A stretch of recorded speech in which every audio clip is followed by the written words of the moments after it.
And with that match, we have half of our groups wrapped up, ready to go tomorrow. I think we're just going to get a quick overview of who's going through, what the current rankings are. Let's see. Group A to D. Hunter Loaded, Nolly Secunda, Godfathers, Agony Empire, Mildly Intoxicated, Test Alliance, Virtue Collapse, and Fearless. That's a fairly good group of teams there. Yeah. I feel a little bit better about Group D after Fearless, or Virtue Collapse dunked Fearless to make us all wrong. So that was a fairly cool match.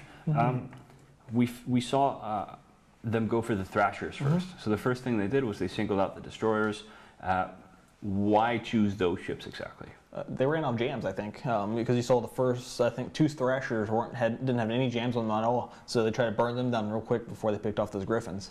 The Thrashers, were a huge danger to the Griffins on their team. Mm-hmm. So taking those down is A, really fast because they're so low HP, and B, knocks ships off the opposing team. You can focus your jams better and keep your frigates alive because those artillery tornadoes can't track frigates well.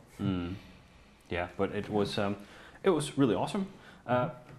We did see Fearless essentially bring what Goonswarm kind of should have brought, shouldn't they? Like a full-on DPS. That being said, alpha teams aren't necessarily the best type of DPS team to bring when you really need the kills.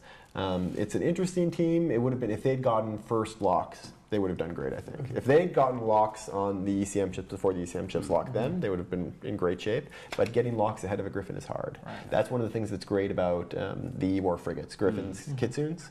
Even if you're basing your team more around rooks, you still want to throw some of them in so you get the fast locks, jam the targets you need to jam right away. Yeah, and while the match was going on, we're talking about how they did have ASBs fitted. So, I mean, that's less space for sensor boosters to get those quick locks. So they really need to snap kill a Tengu or snap kill a rook to even the odds a little bit. If they'd gotten locks, they would have you would have seen a ship die on every volley. But all right. Well, super good match. That's the first half of our day. We'll be back at 18:10 or so Eve time for the second half of the schedule. We know half the teams going into tomorrow's final. We're going to find the second half, and there's at least 2 groups in the second half that are absolutely deadly and should have some wonderful matches. Anyway, we're going to take a short break, and we'll be back around 18:20 Eve.